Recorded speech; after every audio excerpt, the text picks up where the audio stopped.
Hi viewers, welcome back to Homemaker Choice with me Revathi Kannan. என்னோட first vlog video. இப்போ வந்து time 4:30 ஆகுது. Night dinner ready பண்ணலாம் அப்படின்ட்டு இன்றைக்கி வந்து சோளா பூரியும் சன்னா மசாலாவும் செய்யலான்ட்டு இருக்கேன். சன்னா மசாலாவுக்கு தேவையான வெங்காயத்தெல்லாம் கட் பண்ணி எடுத்துக்கலாம். ஈவினிங் இந்த மாதிரி 4:30 டைம்லேயே கொஞ்சம் செஞ்சு முடிச்சிட்டோம் அப்படின்னா பசங்களை உட்காந்து படிக்க வைக்கிறது கொஞ்சம் வசதியாக இருக்கும். ஸோ சன்னா மசாலா முதல்ல ரெடி பண்ணிடலாம். சன்னா மசாலாவுக்கு வெங்காயத்தெல்லாம் கட் பண்ணிடலாம். இப்போ 4 பேர்த்துக்கு செய்கிற அளவுக்கு நான் எடுத்திருக்கேன். 3 வெங்காயம் 3 தக்காளி எடுத்திருக்கேன். எப்பயுமே நான் காய் வந்து கட் பண்ணுறப்ப வெங்காயம் கட் பண்ணுறப்ப இந்த மாதிரி ஒரு பிளாஸ்டிக் பாக்ஸ் எடுத்து வச்சுக்குவேன். அப்போ தான் வந்து அதோடய வேஸ்ட் எல்லாம் வந்து பறந்து போகாமல் அந்த வெங்காயத்தோடலாம் பறந்து போகாமல் இருக்கும். அதுக்காண்டி இந்த மாதிரி use and throw plastic box ஒன்று வச்சுருப்பேன். இப்போ வந்து வெங்காயம் வந்து நான் நல்லா வந்து பேஸ்ட்டாக கிரைண்ட் பண்ண போகிறோம். அதனால் நம்ம குட்டி குட்டியாக கட் பண்ணணுங்கிற அவசியம் இல்லை. நல்லா பெருசாகவே கட் பண்ணிக்கலாம். ஆனால் அரைக்கிறது நல்லா ஃபைன் பேஸ்ட்டாக வந்து அரைச்சிக்கோங்க. அப்போ தான் கிரேவி நல்லாயிருக்கும். சன்னாக்கு தேவையான வெங்காயத்தை நல்லா பேஸ்ட்டாக அரைச்சி எடுத்துக்கிட்டாச்சு. நான் இந்த மாதிரி ஜிக்ஸாக் நைஃப் தான் எடுத்துக்குவேன் தக்காளி கட் பண்ணுறதுக்கு. ஏன்னா தக்காளியோட ஜூஸ் வெளியே வராமல் நல்லா கட் பண்ணும் இந்த மாதிரி நைஃபு. நான் எப்போயுமே தக்காளி கட் பண்ணுறப்ப அதோட காம்பு பகுதி அந்த பச்சை கலரில் இருக்குள்ள அந்த பகுதியை நான் எடுத்துருவேன். அது வந்து ஹெல்த்துக்கு நல்லதில்லை. நீங்களும் அதை எப்போயுமே அதை எடுத்துருங்க. இதையும் பேஸ்ட்டாக நம்ம வந்து கிரைண்ட் பண்ண போகிறனால சின்னதாக கட் பண்ணணுங்கிற அவசியம் கிடையாது. நல்லா பெருசாகவே இருக்கலாம். ஆனால் ஃபைன் பேஸ்ட்டாக நம்ம அரைச்சி எடுத்துக்கணும். சன்னா மசாலாவுக்கு தேவையான வெங்காயம் தக்காளியை நல்லா பேஸ்ட்டாக கிரைண்ட் பண்ணி எடுத்துக்கிட்டாச்சு. நான் சன்னாவை ஒரு 2 விசில் வச்சு எடுத்திருக்கேன். இப்போது சன்னா மசாலா எப்படி செய்யலாம் அப்படிங்கிறத நம்ம பார்க்கலாம். சோளா பூரிக்கு தேவையான மாவை நான் பிசைஞ்சிட்டேன். இதை ஷூட் பண்ண முடியல என்னால். இதுக்கு வந்து நான் 3 கப் மைதா மாவு, தேவையான அளவு உப்பு, 1 டேபிள் ஸ்பூன் வந்து ஜீனி, 1 டேபிள் ஸ்பூன் பேக்கிங் பவுடரு, கொஞ்சோண்டு தயிர், அதோடு வந்து கொஞ்சம் ரவையை ஒரு 2 நிமிஷம் ஊற வச்சதில் சேர்த்துருக்கேன். நல்லா பிசைஞ்சிட்டேன். இது பிசைஞ்சு ஒரு 15 நிமிஷம் தான் ஆகுது. இப்போயே நல்லா சாஃப்டாக இருக்குது. பூரி தேய்க்கிற வரைக்கும் இந்த மாவு நல்லா ஊறட்டும். மேலே வந்து ஒரு துணியை போட்டு நல்லா காற்று போகாத மாதிரி நல்லா டைட்டாக மூடி வச்சுருங்க. அப்போ தான் பூரி தேய்க்கிறதுக்கு ரொம்ப நல்லாயிருக்கும். சன்னா மசாலா செய்கிறதுக்கு ஒரு கடாயில் பட்டரும் ஆயிலும் போட்டிருக்கேன். பட்டர் சேர்த்தா கொஞ்சம் டேஸ்ட் நல்லாயிருக்கும். தாளிக்கிறதுக்கு பிரியாணி இலை, 2 பட்டை, 2 காஞ்ச மிளகாய் சேர்த்துருக்கேன். அதோட 1 டேபிள் ஸ்பூன் ஜீரகம் போட்டுக்கலாம். எப்பயுமே தாளிக்கிறப்ப அடுப்பை வந்து மீடியம் ஃப்ளேமில் வச்சுக்கோங்க, இல்லாட்டி கருகிடும். இது நல்லா பொரிஞ்சதுக்கப்புறம் நம்ம வெங்காய விழுதை சேர்த்துக்கலாம். தாளித்ததுக்கப்புறம் நான் அதில் வந்து கொஞ்சோண்டு இஞ்சி பூண்டு பேஸ்ட்டும் 2 ஸ்பூன் மிளகாத்தூளும் போட்டிருக்கேன். அது நல்லா கொஞ்சம் வதங்கினதுக்கப்புறம் நம்ம அரைச்சி வச்சுருக்க வெங்காய விழுதை அதில் சேர்த்துக்கலாம். வெங்காய விழுதை சேர்த்துட்டு நல்லா அதை பெரட்டி விட்டுருங்க. பச்சை வாசனை போகிற வரைக்கும் வெங்காயம் நல்லா வதங்கட்டும். வெங்காயம் நல்லா வதங்கட்டும். அப்பப்போ கொஞ்சம் கிளறி விடுங்க. கடுப்பு சிம்லேயே இருக்கட்டும். நான் லக்கி பாம்பு என்னோடய லக்கி பாம்பு நல்லா வளர்ந்துருச்சு. தெரியலன்னு நினைக்கிறேன். உங்களுக்கு கிளார் அடிக்குதோ? ஒரு நிமிஷம். இப்போ உங்களுக்கு நல்லா தெரியும்னு நினைக்கிறேன். நல்லா வளர்ந்துருச்சு. நான் பெருசெல்லாம் ஒரு சைடாகவும் சின்னதெல்லாம் கலெக்ட் பண்ணி இன்னொரு சின்ன கிளாஸ் பவுலில் போட்டு தனியாக வச்சுருக்கேன். எனக்கு வந்து எஃப்எம் கேட்க ரொம்ப பிடிக்கும். எனக்கு எஃப்எம் வைக்க சரியான இடம் இல்லாதனால இதை வந்து நான் அமேசானில் ஆர்டர் பண்ணேன். இந்த ஷெல்ஃபை 700 500 தெரியல. வேணுங்கிறவங்களுக்கு நான் கீழே டிஸ்கிரிப்ஷனில் கொடுக்குற லிங்க்கு. இந்த எஃப்எம் வந்து யூஎஸ்பியும் கனெக்ட் பண்ணிக்கலாம். நம்ம பென்ட்ரைவில் பாட்டு தனியாக போட்டுட்டு அதை வந்து இதில் அட்டாச் பண்ணி நம்ம பாட்டு கேட்டுக்கலாம். தனியாக ரிமோட் கூட கொடுத்துருக்காங்க. ரொம்ப நல்லா இருக்குது கேட்குறதுக்கு. எப்போயுமே நான் கிச்சனில் குக் பண்ண வரப்போ எஃப்எம் இல்லாட்டி யூஎஸ்பியை தட்டி விட்டு தான் நான் சமைக்க ஆரம்பிப்பேன். சில பேர்த்துக்கு லக்கி பேம்பு எப்படி வளர்க்குறதுன்னு தெரியாது. அது எப்படின்னு நான் சொல்கிறேன். தெரியாதவங்களுக்கு அது யூஸ்ஃபுல்லாக இருக்கும். லக்கி பேம்பு வளர்கிறதுக்கு வந்து நம்ம பேம்பஸ் இருக்குது பார்த்தீங்களா, அதை வந்து கட் பண்ணிவிட்டு அதில் இருக்க காட்டன் இருக்கும்ல அதை எடுத்து அதோட வேர் பகுதியை வந்து சுற்றி நீங்கள் வந்து அந்த காட்டனை வச்சுருங்க. வச்சுட்டு நல்ல தண்ணி ஊற்றினா ரொம்ப நல்லது. நல்ல தண்ணி ஊற்றுனீங்கன்னா போதும். தேவையானப்போ அதுவே தண்ணி எடுத்துக்கும். அந்த காட்டன் ட்ரை ஆகிறப்ப நம்ம தண்ணி ஊற்றினா போதும். மற்ற செடி மாதிரி இது கடகடன்னு சீக்கிரம் வளராது. க்ரோத் வந்து ரொம்ப மெதுவாக தான் இருக்கும். தண்ணி அடிக்கடி ஊற்றணுங்கிற அவசியம் இல்லை.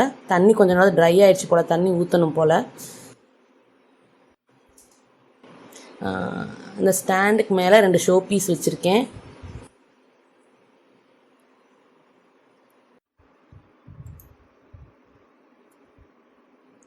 நல்லா வெங்காயம் நல்லா சுருளை வதங்கிருச்சு. எப்பயுமே கிரேவி செய்கிறப்ப இந்த மாதிரி வெங்காயத்தை நல்லா சுருளை வதங்க விட்டால் கிரேவி நல்லா டேஸ்ட்டாக இருக்கும். இதுக்கப்புறம் வந்து நம்ம அரைச்சி வச்சுருக்க தக்காளி விழுதை சேர்த்துக்கலாம்.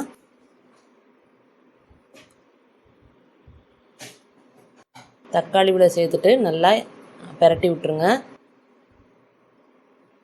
நல்லா சுற்றி எல்லா பக்கமும் நல்லா மிக்ஸ் பண்ணிடுங்க.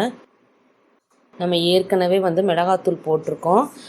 இப்போ வந்து தனியா ஸ்பூன் 1 ஸ்பூன் சேர்த்துக்கலாம். வேணுங்கிறவங்க சன்னா மசாலா கூட சேர்த்துக்கலாம். நான் சேர்க்கல. நம்ம மிளகாத்தூளும் தனியாத்தூள் மட்டும்தான் சேர்த்துருக்கோம். தக்காளி வெங்காயம் எல்லாம் மிக்ஸ் ஆகி நல்லா பொடி வாடையெல்லாம் போயிடுச்சு. இப்போ நம்ம வந்து வேக வச்சுருக்க சன்னாவை அதில் சேர்த்துக்கலாம். நம்ம ஏற்கனவே குக்கரில் சன்னாவை உப்பு போட்டு வேக வச்சு எடுத்துருக்கோம். எப்பயுமே வேக வச்ச தண்ணியை வேஸ்ட் பண்ணிடாதீங்க. கிரேவிலே மிக்ஸ் பண்ணிடுங்க, அதுதான் சத்து. அதை நல்லா நம்ம சன்னாவை அந்த கிரேவியோட நல்லா மிக்ஸ் பண்ணிடுங்க. மிக்ஸ் பண்ணிவிட்டு ஒரு 2 நிமிஷம் அது வேகட்டும். 2 நிமிஷம் ஆயிடுச்சு. நம்ம ஏற்கனவே சன்னா உப்பு போட்டு வேக வச்சுருக்கோம். இப்போ கிரேவிக்கு தேவையான அளவு நம்ம உப்பு போட்டுக்கலாம். எந்த அளவுக்கு உங்களுக்கு கிரேவி வேணுமோ அந்தளவுக்கு கொஞ்சம் தண்ணி விட்டுக்கோங்க. தண்ணி விட்டுட்டு நல்லா அதை மிக்ஸ் பண்ணிக்கோங்க. இன்னும் 2 நிமிஷம் அந்த தண்ணி கொதிக்கட்டும். சன்னா அந்த மசாலா எல்லாம் சேர்ந்து கொதிக்கட்டும். கிரேவி நல்லா கொதிச்சிருச்சு. இப்போ வந்து நம்ம 2 ஸ்பூன் கரம் மசாலா சேர்த்துக்கலாம். 2 ஸ்பூன் கரம் மசாலா சேர்த்துட்டு நல்லா கிரேவியை மிக்ஸ் பண்ணிக்கோங்க. மிக்ஸ் பண்ணிவிட்டு இப்போ பொடி போட்டிருக்கனால பச்சை வாசனை கொஞ்சம் போட்டோம். அதனால ஒரு 5 நிமிஷம் அந்த கிரேவி கொதிக்கட்டும். அதுக்கப்புறம் நம்ம மல்லித்தலை தூவி இறக்கிடலாம். அவ்வளோதான், கிரேவி ரெடி ஆகிடுச்சு நம்ம சோலாபூரிக்கு. ஷாப்பிங் போயிருந்தப்போ நிறையா கடையில் இந்த மாதிரி பாக்ஸஸ் நிறையா பார்த்தேன். எதுக்குன்னு கேட்டப்போ அவங்க வந்து இந்த மாதிரி கொத்தமல்லி இலை கருவேப்பிலையெல்லாம் போட்டு யூஸ் பண்ணிக்கலாம், நல்லாயிருக்குன்னு சொன்னாங்க. ஸோ எப்படி இருக்குதுன்னு உங்கள் நான் வாங்கிட்டு வந்தேன், பார்க்கலாம் யூஸ் பண்ணி பார்க்கலான்ட்டு. 10 நாள் ஆச்சு இந்த வந்து கருவேப்பிலை போட்டு. ஃப்ரெஷ்ஷாகவே இருக்குது, வதங்கவே இல்லை பாருங்கள், நல்லா ஃப்ரெஷ்ஷாகவே இருக்குது, நல்லா இருக்குது. நிறையா வெரைட்டியில் சைஸில் வருது உங்களுக்கு. இதில் வந்து நான் கொத்தமல்லி இலை போட்டு வச்சுருக்கேன். இது வந்து சரவணா ஸ்டோர்ஸில் நான் வந்து 117 ரூபா அப்படின்னு சொல்லிட்டு இந்த பாக்ஸ் வாங்கினேன். பெருசு வந்து 130 ரூபாயோ 140 ரூபாயோன்னு வாங்கினேன். பொதுவாக வந்து ஸ்டீல்லாம் வந்து ஃப்ரிட்ஜில் ஸ்டோர் பண்ணுறப்ப அதிகமாக கரண்ட் எடுத்துக்கும். இல்லை அது ப்ராப்ளம் இல்லைங்கிறவங்க அது மாதிரி இது யூஸ் பண்ணிக்கலாம். ஆனால் ஃப்ரெஷ்ஷாக இருக்குது, உங்களுக்கு வந்து உள்ளே வச்சுருக்க கருவேப்பிலை கொத்தமல்லிலாம் ஃப்ரெஷ்ஷாக இருக்குது. நமக்கு நிமிஷம் ஆயிடுச்சு, நல்லா கிரேவி ரெடி ஆயிடுச்சு. இதில் லாஸ்ட்டாக கொஞ்சோண்டு பட்டர் போட்டுக்கோங்க. பட்டர் போட்டுட்டு அடுப்பு ஆஃப் பண்ண வேண்டியதான். நம்ம சன்னா மசாலா ரெடி ஆயிடுச்சு. இது வந்து சோலாபூரிக்கு ரொம்ப நல்லாயிருக்கும். நார்மலாக சப்பாத்தியை விட சோலாபூரிக்கு ரொம்பவே டேஸ்ட்டாக இருக்கும். மேலே கொத்தமல்லி இலை தூவிடலாம். இப்போ நம்ம சன்னா மசாலா ரெடி ஆயிடுச்சு. ரொம்ப நல்லாயிருக்கும் இது சோலாபூரிக்கு. நீங்கள் வீட்டில் ட்ரை பண்ணி பார்த்துட்டு எப்படி இருக்குன்னு எனக்கு சொல்லுங்கள். சன்னா மசாலா ரெடி ஆயிடுச்சு. குட்டீஸ் என்ன பண்ணுறாங்கன்னு தெரியல, பார்த்துட்டு வந்துடலாம். நான் கிச்சனுக்கு முன்னாடி வந்து மண்பானையில் தண்ணி வச்சுருக்கேன். எப்போயுமே நாங்கள் மண்பானை தண்ணி தான் யூஸ் பண்ணுவோம். ஃப்ரிட்ஜிலலாம் தண்ணி வைக்க மாட்டோம். விநாயகர் சதுர்த்தி, சாமி இன்னும் கும்பிடலை, டைம் ஆகிடுச்சு, கும்பிடணும். என்னோடய கிச்சன் வந்து சின்னது அப்படிங்கிறனால நான் பாத்திரம் கழுவிட்டு நான் வெளியில் பால்கனியில் கொண்டு வந்து வச்சுருவேன். நல்லா பாத்திரம்லாம் காஞ்சதுக்கப்புறம் அதோட இடத்துல நான் வந்து வச்சுடுவேன். என்னோடய கிச்சன் சின்னதுங்கிறனால வேறு வழி இல்லை. இதை என்னோடய பால்கனி. இன்னும் நான் ஹோம் டூர் போடலை, கொஞ்சம் டைம் இல்லாததுனால என்னால் வீடியோ ஷூட் பண்ண முடியல. சீக்கிரமே நான் அப்லோட் பண்ணுறேன். என்னோடய ஸ்டடி டேபிள் ஆர்கனைசேஷன் பார்த்துருப்பீங்க. பார்க்காதவங்களுக்கு லிங்க் டிஸ்கிரிப்ஷனில் இருக்கும், நீங்கள் செக் பண்ணிக்கோங்க. என் பசங்க படிக்கிறேங்கிற பேரில் உட்காந்துருக்காங்க, என்ன பண்ணுறாங்கன்னு தெரியல. இது என் பெரிய பையன், பொண்ணு சின்னவ. பெரியவன் அஸ்வின் சே ஹாய். காவிஸ்ரீ சே ஹாய். 2 பேரும் படிச்சுட்ருக்காங்க. இவங்களுக்காண்டி தான் நான் சீக்கிரமாக வந்து குக் பண்ணிவிட்டா அவங்கள படிக்க வைக்கலாம் அப்படிங்கிறனால தான் சீக்கிரம் சமைச்சேன். சிங்கில் பாத்திரமெல்லாம் ரொம்ப நிறைஞ்சிருக்கு. அதெல்லாம் நல்லா வாஷ் பண்ணி முடிச்சுட்டு நான் சோலாபூரி போடுறப்ப திருப்பி நான் வந்து வீடியோ ஷூட் பண்ணுறேன். மழை வர மாதிரி இருக்குது. மேலே துணி போட்டிருக்கேன் மாடியில், அதை எடுத்துகிட்டு வந்துடலாம், இல்லாட்டி ஃபுல்லாக நனைஞ்சிரும். அதை எடுத்துகிட்டு அதுக்கப்புறம் அப்படியே கண்டினியூ பண்ணலாம். எங்கள் மாடியை பாருங்கள், மொட்டை மாடியை. இதுதான் எங்கள் மொட்டை மாடி. துணி காய போட்டிருக்கேன், துணி எடுக்கணும். வியூ ரொம்ப நல்லாயிருக்கும். எங்கள் மேலேருந்து பார்த்தோம்னா அது ஒரு லேக் அங்கே ஒன்று இருக்குது, ரொம்ப அழகாக இருக்கும் பார்க்க. அங்கே பாருங்கள், புறா ஒன்று இருக்குதுன்னு நினைக்கிறேன். இருங்க ஜூம் பண்ணி பார்க்கலாம். புறா தான், புறா ஒன்று இருக்குது. நாங்கள் இங்கே அதிகமாக எங்கள் ஏரியாவில் நிறையா புறா இருக்குது. இங்கே வந்து நாங்கள் ஒரு மண்பானையை உடச்சி நாங்கள் தண்ணி ஊற்றி வச்சுருவோம். எப்போயுமே யார் வந்து துணி எடுக்க வரமோ தண்ணி இல்லைன்னா மாற்றி மாற்றி ஊற்றி வச்சுருவோம். இங்கே நிறையா புறா காக்கா வந்து தண்ணி குடிச்சிட்டு போகும். அழகாக குடிக்குது பாருங்கள். கொஞ்சம் ஜூம் பண்ண முடியுதான்னு பார்க்குறேன். நிறைய புறா வந்து குடிச்சிட்டு போகும். எல்லாருமே இந்த மாதிரி வச்சோன்னா இப்போது தண்ணி பிரச்சனைக்கு இந்த மாதிரி பேர்ட்ஸ்க்கெலாம் ரொம்ப யூஸ்ஃபுல்லாக இருக்கும். நீங்களும் அது மாதிரி வைங்க உங்கள் மொட்டை மாடியில். மாவு நல்லா ஊறிடுச்சு.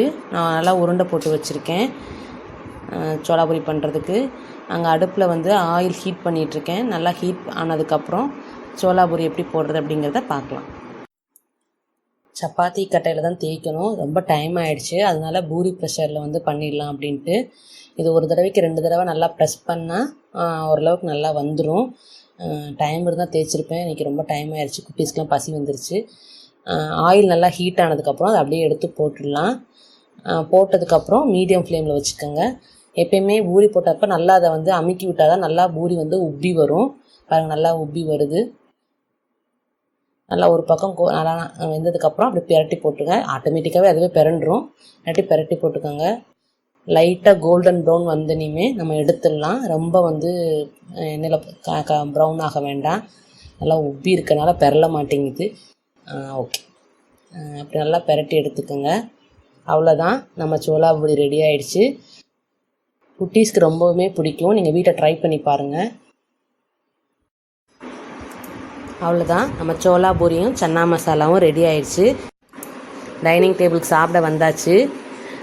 குட்டீஸ்லாம் வீடியோ எடுக்கிறனால அப்படியே நர்வஸாக இருக்காங்க. சாப்பிடாமல் அப்படியே கேமரா பார்த்துட்டே இருக்காங்க. நான் சாப்பிட்டுட்டு வீடியோவை கண்டினியூ பண்ணுறேன். நான் சாப்பிட்டு முடிச்சாச்சு. பாத்திரம் எல்லாம் வாஷ் பண்ணிட்டேன். எல்லா வேலையும் முடிஞ்சது. இந்த கவுண்டர் டாப்பையும் ஸ்டவ்வையும் கொஞ்சம் க்ளீன் பண்ணணும். இன்றைக்கி வந்து பூரி போட்டனால ஆயிலெலாம் கொஞ்சம் அங்கங்கே ஸ்ப்ரெட் ஆகிருக்கும். ஸோ அதனால் கொஞ்சம் க்ளீன் பண்ண வேண்டியது இருக்குது. இந்த ஷிஃப்ட் பவர் ஷைன் வந்து ரொம்பவே நல்லாயிருக்கு க்ளீன் பண்ணுறதுக்கு. கவுண்டர் டாப் க்ளீன் பண்ணுறதாலும் சரி, ஸ்டவ் க்ளீன் பண்ணுறதுனாலும் சரி, இது ரொம்பவே நல்லாயிருக்கு. டெய்லி படுக்க போகிறதுக்கு முன்னாடி கொஞ்சம் அடுப்பு கவுண்டர் டாப்லாம் க்ளீன் பண்ணிவிட்டு படுக்கிறது ரொம்ப நல்லது. அதுவும் இந்த ஷிஃப்ட் வந்து ரொம்பவே நல்லாயிருக்கு. இந்த பிசுக்கு எல்லாமே எடுத்துருது. அந்த பிளேட்டில் இருக்கிறது எல்லாமே பாருங்கள் எவ்வளோ நல்லா நீட்டாகிடுச்சுன்னு அடுப்பு. நான் சொல்லவே நினச்சேன். இப்போ நான் ரீசெண்டாக இந்த ஏப்ரானை நான் வாங்கினேன். எங்கள் வீட்டு பக்கத்தில் இருக்க சூப்பர் மார்க்கெட்டில் நான் இப்போ வாங்கினேன். ரொம்ப நல்லா இருக்குது. இது ரேட் வந்து 155 150 நினைக்கிறேன். இது வந்து ஃப்ரண்ட்டில் வந்து காட்டன் மெட்டீரியலும், பேக்கில் பார்த்தீங்கன்னா பாலிஸ்டர் மாதிரி இருக்குது கிளாத்து. நல்லா இருக்குது. என்னென்னா நம்ம பாத்திரம் கழுவுறப்ப நம்ம தண்ணி வந்து நம்ம போட்டுக்க நைட்டிலேயோ இல்லை வந்து சுடிதார்லேயோ இல்லை ஸ்ப்ரெட் ஆகலை. வாட்டர் ப்ரூஃப், நல்லாவே வாட்டர் ப்ரூஃபாக இருக்குது. அதனால் டிசைனும் வந்து நல்லா ஃப்ளவர் போட்டு அழகாக இருக்குது பார்க்குறதுக்கு. இது வந்து ஃப்ரண்ட்டில் வந்து 2 பாக்கெட் வேறு கொடுத்துருக்காங்க. நல்லா ஃப்ராக் டைப் மாதிரி இருக்குது போடுறதுக்கு. ரொம்ப நல்லா கம்ஃபர்டபுளாகவும் இருக்குது. அமேசான்லேயும் இருக்குன்னு நினைக்கிறேன். ஸ்டவ் க்ளீன் பண்ணியாச்சு. இன்றைக்கி பண்ண சன்னா கொஞ்சம் மீதம் இருக்குது. இதை வந்து பவுலில் எடுத்து வச்சுருக்கேன். அதை ஃப்ரிட்ஜில் வைக்கணும். மத்தியானம் வச்ச ரைஸ் வந்து கொஞ்சம் மீதம் நின்றுச்சு. இதை கொஞ்சம் தண்ணி ஊற்றி வச்சு நான் காலையில் சாப்பிட்டுக்குவேன். இது ரொம்ப உடம்புக்கு ஹெல்த்தியான ஒன்று.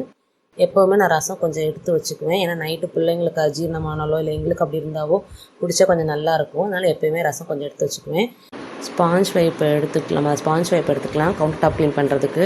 இந்த ஷிஃப்ட் பிரைட் அண்ட் ஷைனை ஸ்ப்ரே பண்ணி நல்லா கவுண்டர் டாப்லாம் க்ளீன் பண்ணிக்கலாம். எல்லாமே நான் மூவ் பண்ணுற மாதிரி தான் வச்சுருக்கேன். என்னோடய கவுண்டர் டாப் வந்து சின்னதுங்கிறனால நான் இப்படி தான் வச்சாகணும், வேறு வழி இல்லை. ஸோ நல்லா க்ளீன் பண்ணுங்கள். கார்னர்லாம் நல்லா தேய்ச்சி இது பண்ணுறப்ப எறும்பு எதுவும் வராது. நல்லா நீட்டாக எல்லா பக்கமே தள்ளி வச்சு க்ளீன் பண்ணி எடுத்துக்கலாம். டெய்லி ஒரு 10 மினிட்ஸ் இதுக்கு வந்து டைம் ஸ்பெண்ட் பண்ணி நீங்கள் க்ளீன் பண்ணிங்க அப்படின்னா கவுண்டர் டாப் நீட்டாக வச்சுக்கலாம். கிச்சனும் பார்க்க ரொம்ப அழகாக இருக்கும். க்ளீன் பண்ணுறப்ப அடுப்புக்கு கீழேயும் நல்லா நீட்டாக க்ளீன் பண்ணிடுங்க. ஏன்னா எதாவது வலிஞ்சிருக்கும், எதாவது சிந்திருக்கும். ஸோ அதனால் அடுப்புக்கு கீழேயும் நல்லா க்ளீன் பண்ணிடலாம். ஒரு 5 மினிட்ஸ் தான் டெய்லி ஆகும். அதை டைம் ஸ்பெண்ட் பண்ணிங்க அப்படின்னா கிச்சன் ரொம்பவே அழகாக இருக்கும் பார்க்குறதுக்கு. கவுண்டர் டாப் க்ளீன் பண்ணுறதுக்கப்புறம் அந்த அடுப்புக்கு பின்பக்கம் இருக்க டைல்ஸ் எல்லாத்தையுமே நம்ம தொடச்சிடலாம் அதே ஸ்பாஞ்சால். ஏன்னா நம்ம குக் பண்ணுறப்ப என்ன தான் நம்ம சிம்னி யூஸ் பண்ணியிருந்தாலும் நம்ம அந்த கிரேவி தெரிச்சிருக்கலாம், ஏதாவது சிந்திருக்கலாம். ஸோ அதனால் எப்போயுமே டெய்லிக்கு நைட்டு படுக்கிறப்ப கவுண்டர் டாப் க்ளீன் பண்ணுறப்ப அந்த பின்னாடி இருக்க டைல்ஸுமே க்ளீன் பண்ணிடுங்க. அப்போ தான் நீட்டாக இருக்கும் பார்க்குறதுக்கு. கிச்சனில் எல்லா ஒர்க்கும் முடிஞ்சிருச்சு. குட்டி சத்தத்தவே காணோம், என்ன பண்ணுறாங்கன்னு தெரியல. எல்லாம் போய் தூங்க போயிட்டாங்க போல். இன்னைக்கு கொஞ்சம் லேட். எப்பயும் 10 o'clock படுத்துருவோம். 10:30 ஆயிடுச்சு. கொஞ்சம் ப்ராஜெக்ட் ஏதோ பண்ணணும்னு சொல்லிட்டு இருந்தா. ஏதோ பிக்சர் ட்ரா பண்ணி கலர் சாண்டாலே கலர் பண்ணணும்னு சொல்லியிருந்தா. அவளே ட்ரா பண்ணி ஆங்கிரி பேர்ட் ட்ரா பண்ணியிருப்பா போல். ஆங்கிரி பேர்ட் ட்ரா பண்ணி கலர் பொடியால் அவளே வந்து கலர் பண்ணியிருக்கா. மேக்ஸிமம் ப்ராஜெக்ட் எது வந்தாலும் அவனால் பண்ண முடிஞ்சால் அவள் தான் பண்ணணும்னு நினைப்பா பொண்ணு. ஸோ ப்ராஜெக்ட் முடிச்சு படுக்க லேட் ஆகிடுச்சு. என்னோடய ஃபர்ஸ்ட் பிளாக் உங்களுக்கு பிடிச்சிருக்குன்னு நினைக்கிறேன். பிடிச்சிருந்தா நம்ம சேனலை சப்ஸ்கிரைப் பண்ணுங்கள், மறக்காமல் கமெண்ட் பண்ணுங்கள். இதே மாதிரி இன்னொரு வீடியோவில் நான் உங்களை பார்க்குறேன். அது வரைக்கும் பாய்.